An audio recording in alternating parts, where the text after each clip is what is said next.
حمد و ثنا کے بعد آج جمعے کی اس نشست میں ہم تمام پاکستانی مسلمان یہ چاہیں گے پاک بھارت کشیدگی کی روشنی میں ہم جہاد اور اپنی ذمہ داریوں کو سمجھیں۔ ہمارے خالق نے ہماری کیا رہنمائی کی ہے، ہمارے رسول صلی اللہ علیہ وسلم نے اس طرح کے حالات میں ہمیں کیا ڈائریکشن دی ہے۔ دونوں طرف سے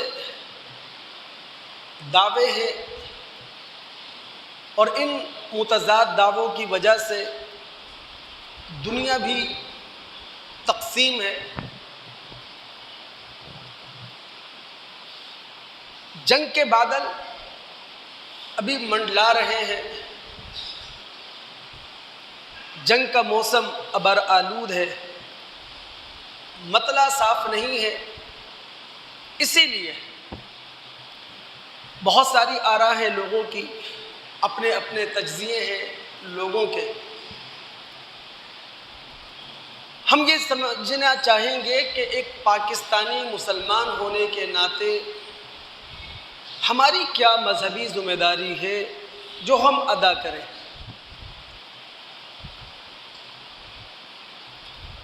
سب سے پہلے اسلام کی امن کی پالیسی کو سمجھنا ضروری ہے، پھر کہیں جا کر اسلام کی جنگی پالیسی ہم سمجھ سکیں گے۔ دیکھیں، ایک دعویٰ میں کر رہا ہوں قرآن و سنت کی روشنی میں، آسمانی اور الہامی مذہب اپنا اصلاحی پروگرام لے کر دنیا میں آتا ہے امن کی چھاؤں میں، سلامتی کی چھتری میں۔ اسلام اس کا روٹ ورڈ سلم ہے، جس کا معنی ہی سلامتی ہے، جس کا معنی ہی امن ہے۔ خود ہمارے رسول صلی اللہ علیہ وسلم نے فرمایا، السلام من الاسلام، سلامتی اسلام کا جز ہے۔ اللہ رب العالمین کے صفاتی نام قرآن میں بیان ہوئے ہیں، ان صفاتی ناموں میں سے ایک نام سورہ حشر میں بیان ہوا ہے، السلام۔ اللہ رب العالمین کی ذات خود ہی سلامتی ہے۔ ہمارے رسول صلی اللہ علیہ وسلم نے اللہ تعالیٰ کے اس صفاتی نام کی تشریح کرتے ہوئے کہا، ان اللہ هو السلام، اللہ رب العالمین کی ذات اپنے اندر سلامتی رکھتی ہے۔ دوستو، اللہ رب العالمین نے اپنی جو ہدایت، اپنی جو رہنمائی قرآن کی شکل میں ہمیں دے رکھی ہے۔ سورہ مائدہ میں اللہ تعالیٰ نے اپنی رہنمائی کو، اپنی ہدایت کو سبل السلام کہا ہے، سلامتی کے راستے۔ ہمارے نبی محمد الرسول اللہ صلی اللہ علیہ وسلم جس جنت کے داعی بن کر ہمارے درمیان کھڑے ہوئے اور جس جنت کی طرف نبی علیہ الصلاۃ والسلام نے ہمیں دعوت دی، ہمیں بلایا، سورہ یونس میں اس کا نام دار السلام رکھا ہے اللہ تعالیٰ نے۔ سورہ واقعہ میں اللہ تعالیٰ نے جنت کا نقشہ کھینچا ہے اور وہاں اہل جنت کا جو کلچر بتایا ہے وہ پیس کلچر، الا قیلا سلاما سلاما، وہاں سلامتی ہی سلامتی ہے، قول میں بھی سلامتی ہے، فعل میں بھی سلامتی ہے، سوچ اور فکر کے اندر بھی سلامتی ہے۔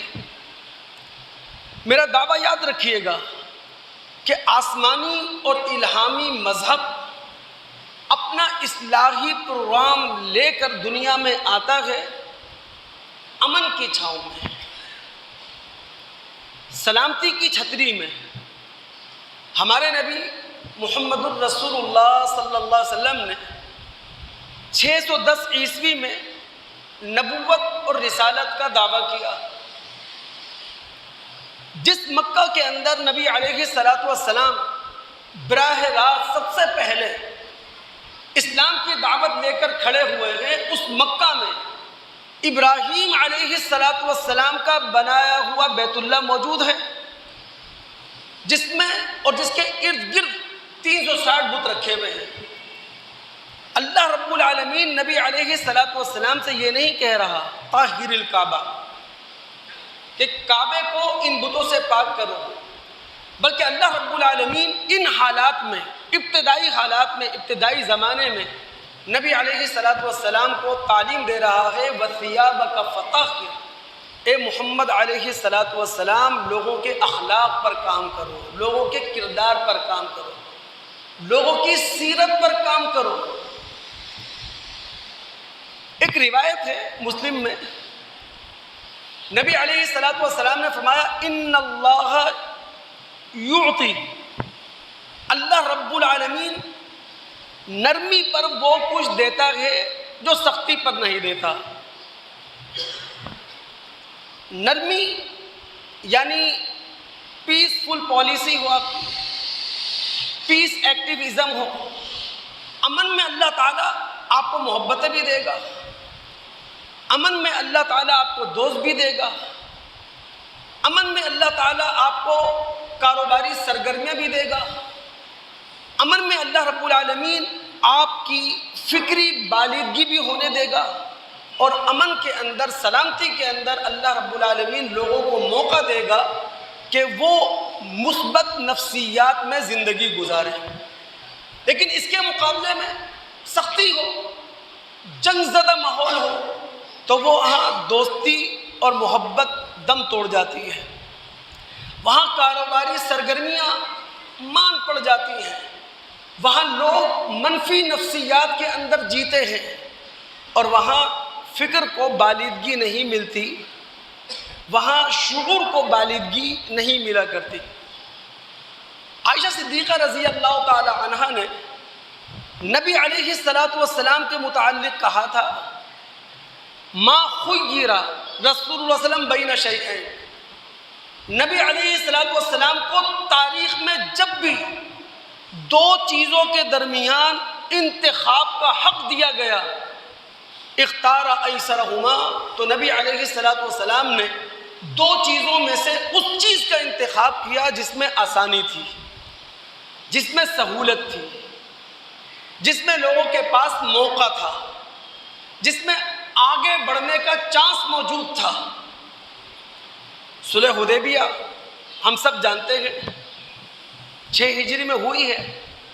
نبی علیہ السلام نے 1400 صحابہ ہونے کے باوجود جنگ اختیار نہیں کی، بلکہ ایسی شرائط پر معاہدہ کر لیا جو شرائط بظاہر عام دیکھنے والے کو نظر آتی تھی، دکھائی دیتی تھی کہ شاید مسلمان شکست خوردہ ہو گئے. اللہ کے رسول ہمیشہ آسان پالیسی کی طرف جایا کرتے تھے. پھر میرا دعویٰ یاد رکھیں کہ الہامی اور آسمانی مذہب اپنا اصلاحی پروگرام لے کر اترتا ہے امن کے سائے میں، سلامتی کی چھتری میں. آپ مطالعہ کریں سورہ مائدہ کا 5واں رکوع. سورہ مائدہ یہ سورہ حدیبیہ کے بعد نازل ہونے والی سورت ہے. میں نے ابھی کہا کہ صلح حدیبیہ ایسا معاہدہ عام پڑھنے والے کو دکھائی دے، نظر آئے کہ مسلمان شکست خوردہ ہو گئے، مسلمانوں نے سفید جھنڈی دکھا دی، مسلمانوں نے شکست تسلیم کر لی، ایسا معاہدہ. اس کا 5واں رکوع اللہ رب العالمین نے کیا کیا؟ حابیل اور قابیل کا واقعہ سنایا. آدم کے 2 بیٹوں کا واقعہ ہمارے سامنے رکھا. ہم سب جانتے ہیں قابیل نے اپنے بھائی حابیل کو مار دیا. قابیل عدل اور حق کے راستے سے ہٹ گیا، قابیل ظلم اور عدوان کے راستے پر چلا.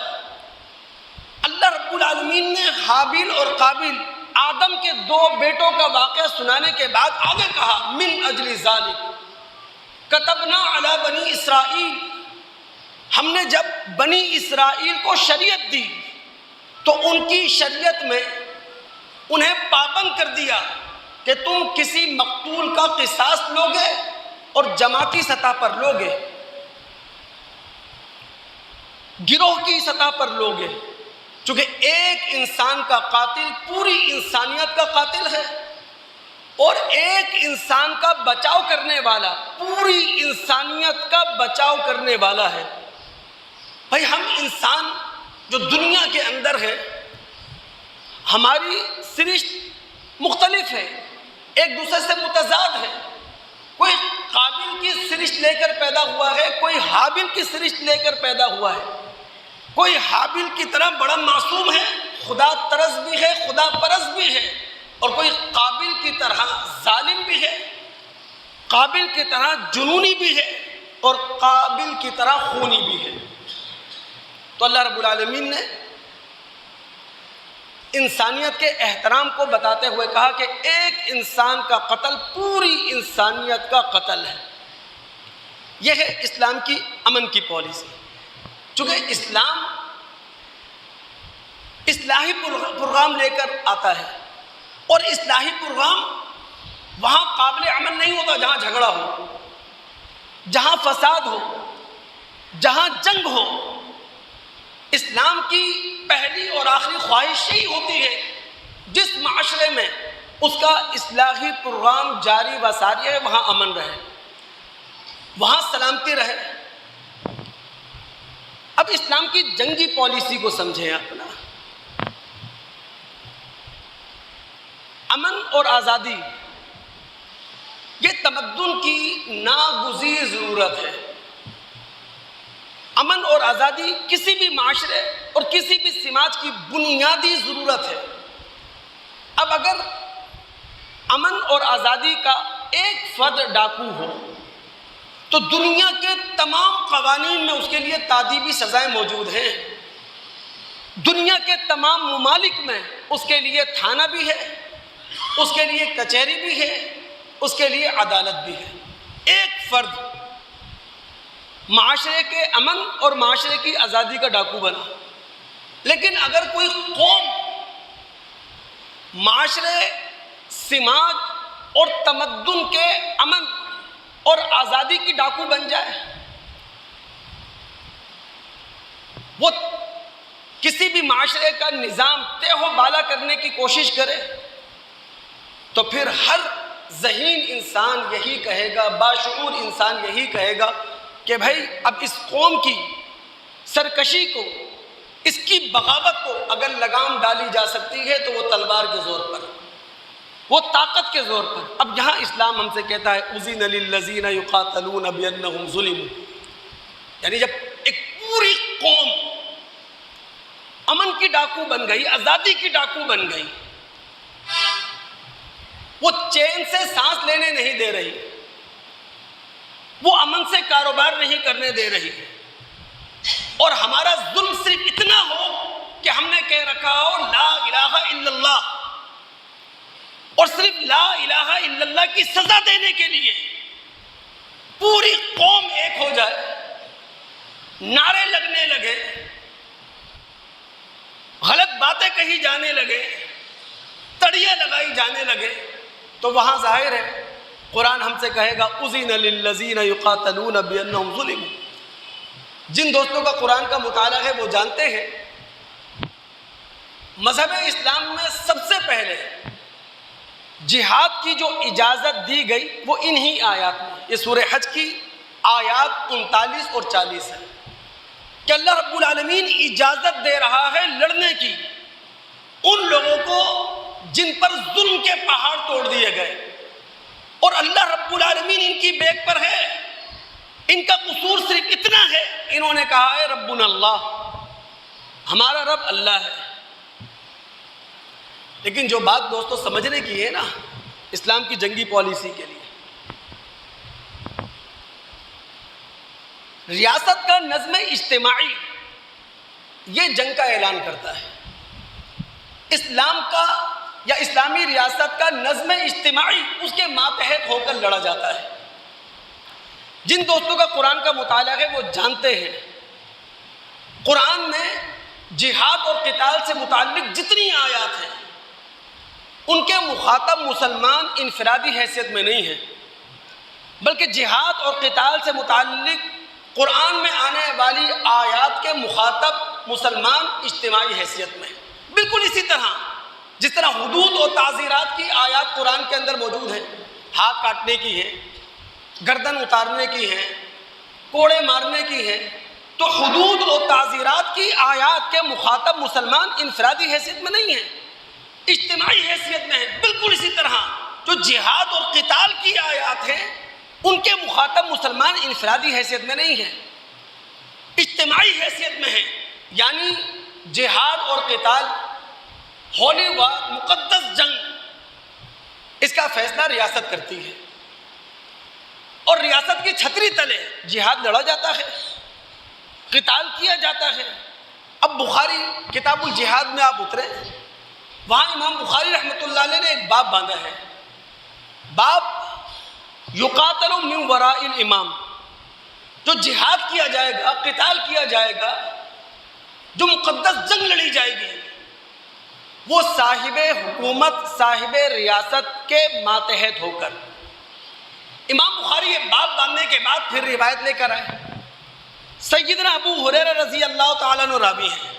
اب یہاں توجہ طلب بات ہے، نبی علیہ الصلوۃ والسلام لفظوں میں بات سمیٹ کر کہہ سکتے تھے نا کہ بھائی مسلمان جو جہاد کریں گے وہ امام کے جھنڈے تلے۔ آپ نے یہ بات کہنے سے پہلے باقاعدہ ایک مقدمہ قائم کیا ہے، اپنے صحابہ کی ذہن سازی کی ہے، اور اللہ کے رسول جب اپنے صحابہ کی ذہن سازی کر رہے ہیں، اللہ کے رسول جب مقدمہ قائم کر رہے ہیں، اس کے الفاظ کیا ہیں؟ آپ نے فرمایا من اطاعنی فقد اطاع اللہ، جس نے مجھ محمد صلی اللہ علیہ وسلم کی اطاعت کی اس نے اللہ کی اطاعت کی، جس نے میری نافرمانی کی فقد عصى اللہ، اس نے اللہ کی نافرمانی کی۔ من یطع الامیر فقد اطاعنی، جس نے حاکم وقت کی، سربراہ ریاست کی اطاعت کی، اس نے میری اطاعت کی۔ اللہ کی اطاعت، رسول کی اطاعت، صاحب حکومت کی اطاعت، رسول کی اطاعت۔ اور رسول فرماتے ہیں وَمَن يَعْصِ الْأَمِيرَ فَقَدْ عَصَانِي، جو صاحب ریاست کے خلاف چلا گیا، جو صاحب حکومت کے خلاف چلا گیا، اس نے میری نافرمانی کی۔ اللہ کے رسول نے جب صحابہ کی ذہن سازی کر لی، مقدمہ قائم کر دیا، اس کے بعد رسول نے کہا تھا وَإِنَّمَا الْإِمَامُ جُنَّةٌ، لوگوں یاد رکھو جو صاحب ریاست ہوتا ہے، صاحب حکومت ہوتا ہے، وہ ڈھال ہوتا ہے، یقاتل من ورائہ، اسی کے ساتھ ہو کر لڑا جاتا ہے، ویتقی بہ، اور اپنا بچاؤ کیا جاتا ہے، اپنا تحفظ کیا جاتا ہے اسی صاحب ریاست کے ماتحت ہو کر۔ تو اسلام کی جہاد کی پالیسی یہ ہے کہ اگر کسی قوم کی شوریدہ سری کو آپ ختم کرنا چاہتے ہیں، کسی قوم کی بغاوت کو، کسی قوم کی فساد کا جواب دینا چاہتے ہیں، تو صاحب حکومت کے ماتحت۔ اب اگر آپ تھوڑا کھلے دل سے، ٹھنڈے دل سے میری بات سنیں تو شاید میں اپنی بات اور زیادہ آپ کے سامنے بہتر انداز میں رکھ سکوں۔ جب بھی نظم ریاست سے ہٹ کر کوئی پرائیویٹ ملیٹنٹ گروپ جہاد کا اعلان کرے گا، جب بھی نظم ریاست سے ہٹ کر کوئی پرائیویٹ ملیشیا جہاد کا اعلان کرے، نظم ریاست سے ہٹ کر کوئی بھی تنظیم، کوئی بھی جماعت جہاد کا اعلان کرے، وہاں سے تشدد پیدا ہوتا ہے، وہاں سے انتہا پسندی پیدا ہوتی ہے، اور پھر اسی تشدد اور انتہا پسندی کو دنیا، اسلامی دنیا کے خلاف استعمال کرتی ہے، اور اسلام کے ساتھ جوڑ دیا جاتا ہے دہشت گردی کو، اسلام کے ساتھ جوڑ دیا جاتا ہے انتہا پسندی کو، اسلام کے ساتھ جوڑ دیا جاتا ہے ٹیررزم کو۔ کیا اسلام انتہا پسند ہے مذہب ہے؟ کیا اسلام متشددانہ مذہب ہے؟ کیا اسلام دہشت گردی پھیلانے والا مذہب ایسا نہیں. غلطی ہماری ہے اور ہماری اسی نادانی کا، ہماری اسی غلطی کا بھارت نے ناجائز فائدہ اٹھایا. اس نے جب پاکستان کے چند ٹارگیٹس سیٹ کیے تو اس میں بھاولپور اور مرید کے مسجد کو بھی نشانہ بنایا، مدرسے کو بھی نشانہ بنایا، اور دنیا کو یہ پیغام دینا چاہا کہ جناب یہاں ملیٹنٹ گروپ تھے، یہاں جہاد کی ٹریننگ دی جاتی تھی. یعنی ہماری نادانی سے، ہماری غلطی سے. ورنہ اسلام کا جہاد، محمد الرسول اللہ صلی اللہ علیہ وسلم نے جو جہاد کیا، 87 غزوات، 87 جنگیں اللہ کے رسول کی زندگی میں لڑی گئی. 27 غزوات میں، 27 جنگوں میں اللہ کے رسول خود شریک ہوئے. کوئی اٹھ کر کہہ سکتا ہے کہ نبی علیہ الصلوۃ والسلام نے کوئی انتہا پسندی کی، نعوذ باللہ من ذالک، دہشت گردی کی؟ کاش کہ اس بات کو ہم سمجھیں. اور بہت زیادہ ضرورت ہے دوست کہ ہم اب ان باتوں کو سمجھنے لگے. ہر انسان مذمت کرے گا بھارتی حملے کی، ہر مسلمان مذمت کرے گا، اور ہم پاکستانی مسلمان تو صف اول کے مجاہد بن کر بھارتی حملے کی مذمت کریں گے. ایک اور بات سمجھیں آپ، اور دماغ حاضر رکھیں، آخر تک میں آپ کو بات سمجھانا چاہتا ہوں. اللہ رب العالمین بس سمجھ دے، ایمانی جذبہ ہمارے اندر قائم رکھے، ایمانی تحریک ہمارے اندر زندہ رکھے، اور اللہ رب العالمین ہمیں پورا موقع دے ہم تمام پاکستانی مسلمان اپنے سدھار کے راستے کی طرف جائیں، اپنے بگاڑ کو ختم کرنے کی کوشش کریں. جو جہاد ہے اسلامی، اس کا جذبہ محرکہ کیا ہے؟ ظاہر ہے کہ اس کا جذبہ محرکہ نفسانی خواہشات نہیں ہے، مال و دولت نہیں ہے، پیسہ نہیں ہے، شہرت نہیں ہے.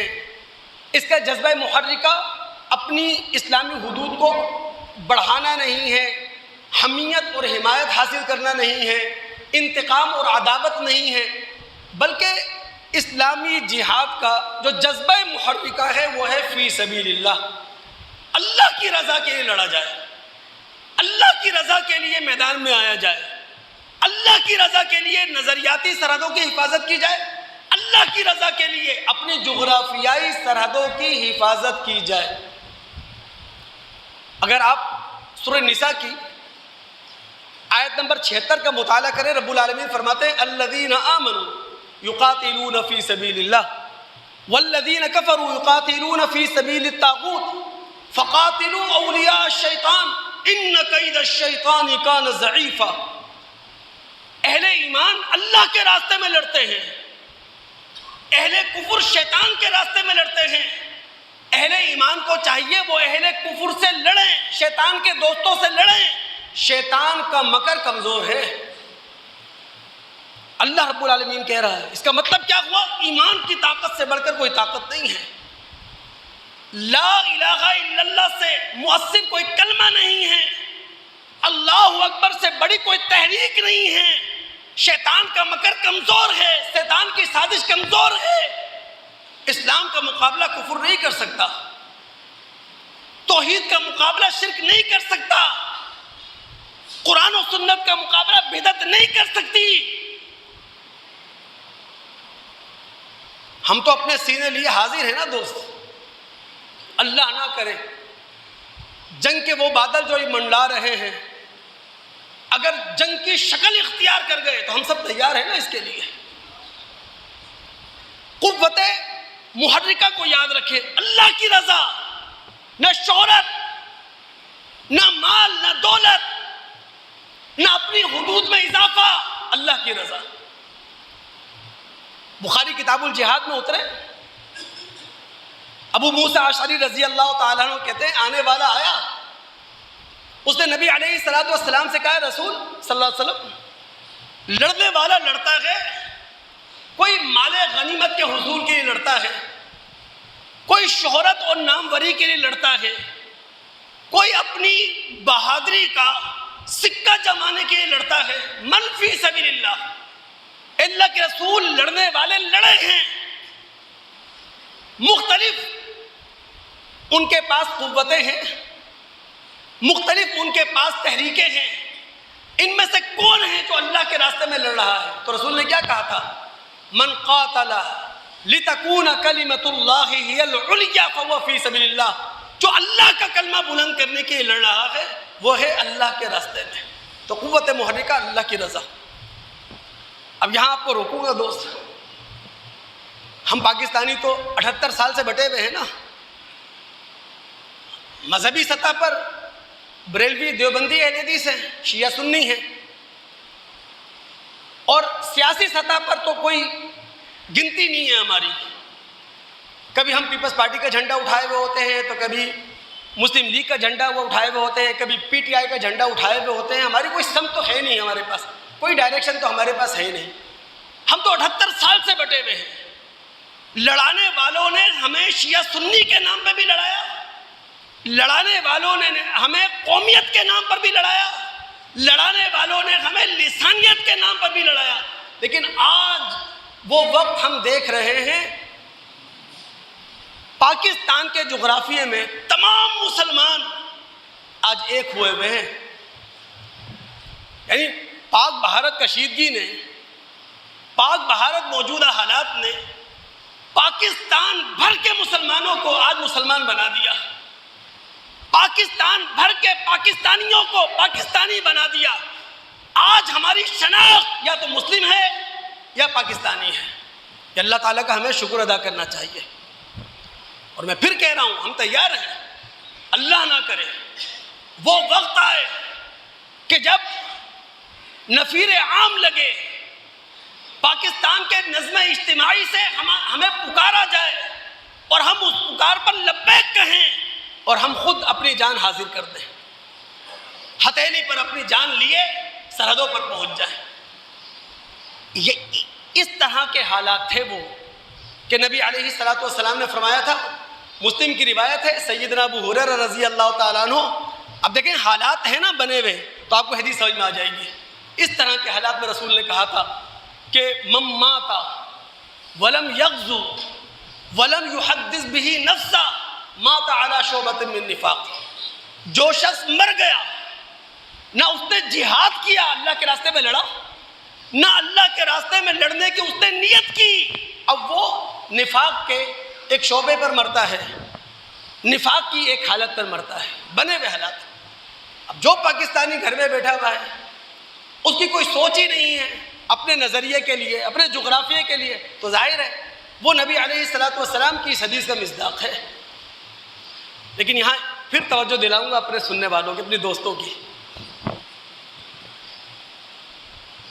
ہم جہاد صغیر کے لیے تیار ہیں، یعنی ہر پاکستانی خون بہانے کے لیے تیار ہے، اپنی فوج کے ساتھ کھڑا ہے، اپنی آرمی کے ساتھ کھڑا ہے، اپنے سرحدوں کے تحفظ کے لیے، اپنے جغرافیے کے تحفظ کے لیے۔ یہ جہاد اصغر ہے۔ خدا را ہمیں جہاد اکبر پر بھی توجہ دینا چاہیے۔ اور وہ جہاد اکبر کیا ہے؟ اپنے آپ سے لڑنا۔ موسیٰ احمد کی روایت ہے نا، المجاہد من جاہد نفسہ للہ، مجاہد وہ ہے جو اپنے نفس سے لڑے، جو اپنے نفس کی تربیت کرے، جو اپنے نفس کی اصلاح کرے، جو اپنے نفس کو سدھارے، یہ جہادی اکبر ہے۔ ڈاکٹر اسرار احمد صاحب کی بات پھر دہراؤں گا، جان دے دینا آسان ہے، اپنے آپ کو بدلنا مشکل ہے۔ ان جنگی حالات کے اندر بھی آپ کے گھروں میں پانی نہیں آ رہا، کیوں؟ پانی بک رہا ہے، کراچی میں مافیا بیچ رہی ہے۔ وہ 84 انچ کی لائن پھٹے ہوئے 15 دن ہو گئے، وہ ٹھیک بھی ہو گئی تو پانی آپ کے گھروں میں نہیں ہے۔ ابھی بقرہ عید آئے گی، عبدالرحمان نامی بیوپاری ہوگا منڈی میں کھڑا ہوا، وہ گوشت کا جانور سونے کے بھاؤ بیچے گا۔ المجاہد من جاہد نفسہ للہ، مجاہد وہ ہے جو اپنے آپ کو سدھارے، جو اپنے نفس سے جہاد کرے، جو اپنے اندر کے بگاڑ کو سدھارے، اپنے جنگل کو کاٹے، وہ ہے مجاہد۔ اللہ کی قسم، اگر اندر کا جنگل کاٹ دیا، اسلام کا بیج بو دیا، اسلام کا درخت تناور درخت بن گیا، وہاں ایمان کے پھل آ گئے. اب دیکھیے گا زندگی کیا ہوگی آپ کی. اور ایک اور اللہ رب العالمین کی بہت بڑی طاقت ہمارے پاس ہے قرآن کی شکل میں. سورہ فرقان میں اللہ رب العالمین نے نبی علیہ الصلوۃ والسلام کو کہا تھا وَجَاهِدْهُمْ بِهِ جِهَادًا كَبِيرًا، رسول یہ قرآن لے کر عربوں کے درمیان اتر جائیں، قریش مکہ کے درمیان اتر جائیں اور اس قرآن کے ذریعے لوگوں کے اندر جہاد کیجیے، جہاد کبیر، لوگوں کا شعور بیدار کریں، لوگوں کو قرآنی شعور سے آراستہ کریں، قرآنی فکر سے آراستہ کریں، لوگوں کو قرآنی تعلیم سے آراستہ کریں. تو جہاں ہم جہاد اصغر کے لیے تیار ہیں انشاءاللہ کہ پاکستان کی سرحدوں کے لیے ہم اپنی جان لڑا دیں گے، وہاں جہاد اکبر کے لیے بھی اپنے آپ کو تیار کریں. ہم اپنے آپ کو بدلیں، ہم اپنے اخلاق قرآن سے رنگین کریں، ہم اپنے کردار قرآن سے رنگین کریں. بات کو آگے بڑھاتے ہیں. جو اسلامی جہاد ہوتا ہے نا، اس کی کچھ اخلاقی حدود ہوتی ہیں. یعنی اسلامی جہاد کے اندر کوئی کھلی چھوٹ نہیں ہے. مطالعہ کریں آپ سورہ بقرہ آیت نمبر 194. رب العالمین فرماتا ہے من اعتدی علیکم فاعتدوا علیہ بمثل ما اعتدی علیکم. اے رسول، جن لوگوں نے مسلمانوں کے ساتھ زیادتی کی ہے، زیادتی کا بدلہ اتنا ہی لیا جائے گا جتنی زیادتی ہوئی ہے. اب اللہ رب العالمین نے جہاد کا موقع ہے، لڑائی کا موقع ہے، زیادتی کرنے والے نے زیادتی کی، ظلم کرنے والے نے ظلم کیا، لیکن اللہ نے مسلم برادری کو پابند کر دیا. زیادتی کا بدلہ اتنا ہی لوگے جتنی زیادتی ہوئی ہے، ظلم کا بدلہ اتنا ہی لوگے جتنا ظلم ہوا ہے. یہی وجہ ہے ہمارے نبی محمد الرسول اللہ صلی اللہ علیہ وسلم نے کھڑی فصلوں کو جلانے سے منع کیا، لے لہاتے باغوں کو جلانے سے منع کیا، مفتوحین کے گھروں کو ڈھانے سے جلانے سے منع کیا. جو مخالف ہیں، صرف مخالف، لیکن تمہارے مقابلے پر میدان میں نہیں آئے، ان سے بدلہ نہیں لیا جا سکتا، انہیں مارا نہیں جا سکتا. جو لوگ اپنے گھروں میں بند ہو گئے ہیں، جو لوگ عبادت خانوں کے اندر مقید ہو گئے ہیں، ان پر مجاہدین ہاتھ صاف نہیں کر سکتے. کسی کا مسئلہ نہیں کیا جا سکتا. رسول اللہ صلی اللہ علیہ وسلم نے بعض مواقع پر جہاد کے موقعوں پہ دیکھا کہ کسی معصوم بچہ کے قتل ہو گیا ہے، کسی معصومہ عورت کا قتل ہو گیا ہے، رسول ناراض ہوئے ہیں. تو جو جہاد اسلامی ہیں اس کی اخلاقی حدود ہیں. دوستو، طبلِ جنگ تو بھارت نے بجا دیا نا، اور ہم تمام پاکستانی مسلمان اس جنگ کے لیے الحمدللہ ذہنی طور پر تیار ہیں، جسمانی طور پر تیار ہیں. کچھ بھی ہوا ہر طرح کے حالات سے نبرد آزما ہونے کے لیے تیار ہے. ہمیں اللہ تعالیٰ کی تائید بھی تو چاہیے نا، اللہ تعالیٰ کی نصرت بھی چاہیے. تو یہاں ایک بات یاد رکھیں، اللہ تعالیٰ کی نصرت الٹ ٹپ نہیں مل جاتی. اللہ تعالیٰ کی مدد اندھیرے میں کسی کو نہیں دے دی جاتی. اللہ تعالیٰ اپنی مدد پوری روشنی میں کسی قوم کے حوالے کرتا ہے. یعنی ہم مسلمان ہیں اس لیے اللہ کی مدد مل جائے گی، ہمارے ہر محلے کے اندر مسجد موجود ہے اس لیے اللہ کی مدد نہیں. اصول ہیں کچھ. سورہ انفال آیت نمبر 65 اور 66 اس کا مطالعہ کیجئے گا. اللہ کی تائید حاصل کرنے کے لیے، اللہ کی مدد حاصل کرنے کے لیے پہلی چیز وہ ہے صبر. چونکہ ان دو آیات میں صابرون کا لفظ ہے، صابرہ کا لفظ ہے، واللہ مع الصابرین، اللہ صبر کرنے والوں کے ساتھ ہے، اس کے الفاظ موجود ہیں. صبر کسے کہتے ہیں؟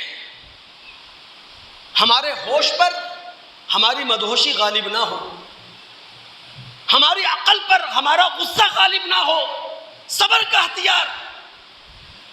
حالات نرم ہیں تو ہم بھی نرم ہیں، حالات گرم ہیں تو ہم بھی گرم ہیں. صبر. اور اللہ تعالیٰ کی تائید حاصل کرنے کے لیے دوسری چیز دوست وہ ہے مادی طاقت کا حاصل کرنا. دیکھیں ہم مسلمانوں کا جو اصل اعتماد ہے وہ اللہ تعالیٰ کی مدد پر ہے. ہم جو لڑتے ہیں وہ اللہ تعالیٰ کے بھروسے پر لڑتے ہیں. لیکن دوستو یہ دنیا اللہ نے بنائی ہے اور یہ دنیا اللہ تعالیٰ نے عالم اسباب پر کھڑی کی ہے. تو اللہ تعالیٰ کی اس اسکیم کو سامنے رکھ کر کوئی بھی خیر کا ہم کام کرنے جائیں, کوئی بھی بھلائی کا ہم کام کرنے جائیں تو تائید حاصل کریں اللہ تعالیٰ کی. جو اسباب جمع کر سکتے ہیں, جو طاقت فراہم کر سکتے ہیں کریں. قرآن نے کیا کہا؟ وَأَعِدُّوا لَهُم مَّا اسْتَطَعْتُم مِّن قُوَّةٍ. اسی لیے تو پچھلے جمعے بھی میں نے کہا تھا کہ یہ ٹھیک ہے, ہمارے لیے قابل اطمینان بات ہے کہ ہم ایٹمی طاقت ہیں اور کوئی دشمن میری آنکھ سے ہمیں نہیں دیکھ سکتا, لیکن اس سے آگے کی بھی کچھ طاقتیں ہیں. ہمیں سیاسی طاقت ہونا چاہیے. کب تک ہمارے سیاستداں سیاست کے بازار میں اپنی بولی لگوائیں گے؟ کب تک ہمارے سیاستداں اپنی جماعتیں بدلیں گے؟ کب تک سیاستداں اسٹیبلشمنٹ کے ہاتھوں کھلونا بنیں گے؟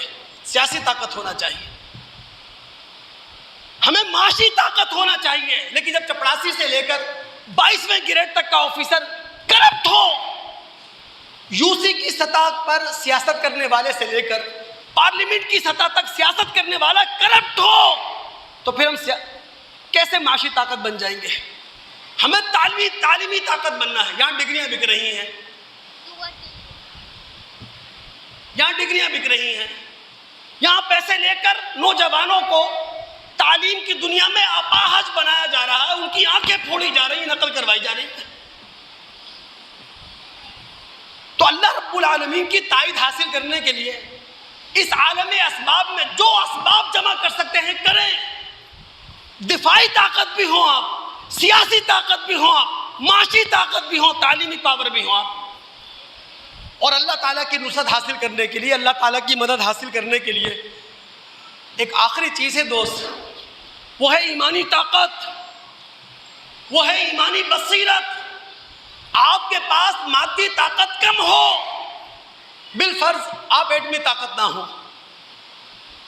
بالفرض آپ کے پاس میزائل ٹیکنالوجی نہ ہو, آپ کے پاس ایئر ڈیفنس سسٹم نہ ہو, اللہ کی قسم قرآن یہ کہہ رہا ہے ان مادی وسائل کی کمی پوری ہو جاتی ہے ایمانی طاقت سے, ایمانی بصیرت سے.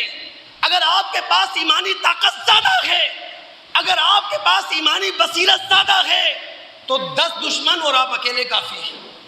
اور اگر ایمانی طاقت کم ہے, ان ایمانی بصیرت کم ہے تو 2 دشمن آپ ایک. اور آخری بات کہہ کر اپنی بات کو ختم کرتا ہوں دوست, اللہ رب العالمین سے ہماری دعا تو یہی ہے, چونکہ اسلام کیا ہے؟ اسلام نام ہے خدا کے اصلاحی پروگرام کا. اور خدا کا اصلاحی پروگرام کیسے حالات چاہتا ہے؟ امن کے حالات, سلامتی کے حالات. لیکن اگر اللہ نہ کرے جنگ مسلط کی گئی تو ہم اس کے لیے تیار ہیں. لیکن ایک آخری حدیث کا آپ کو مطالعہ ضرور کرواؤں گا. کس بنیاد پر اللہ تعالیٰ ہم مسلمانوں کو سمجھتے؟ بہت ساری باتیں کی جا رہی ہیں نا بھارت اور پاکستان کی کشیدگی کے بارے میں. بھارت نے پاکستان کو جو نشانے پر لیا, پہلگام کے واقعے کو بنیاد بنایا, حالانکہ پاکستان نے آپ سے ثبوت مانگے, پاکستان نے آفر کی کہ بھائی عالمی سطح کی انویسٹیگیشن کمیٹی بنا دی جائے, اس کی رپورٹ میں فیصلہ کر لیا جائے کہ جناب ہم کیا ہیں, یعنی ثابت کریں آپ کوئی پاکستانی پہلگام واقعے کے اندر ملوث تھا. بات ختم ہو گئی. آپ نے نہ انویسٹیگیشن ادارہ بنایا, آپ نے نہ کسی پاکستانی کے ملوث ہونے کا ثبوت دیا, آپ چڑھ دوڑے. آپ سمجھ رہے کیا ہے؟ یہ اسرائیلی جنگ کا پھیلاؤ ہے. کاش کہ ہم سمجھیں اس بات کو. اسرائیلی جنگ کا پھیلاؤ ہے یہ. مودی صاحب کو ڈکٹیشن دیا گیا ہے, اسلامی دنیا کو کمزور کر دیا گیا ہے. اب رہی صحیح طاقت پاکستان کے پاس ہے.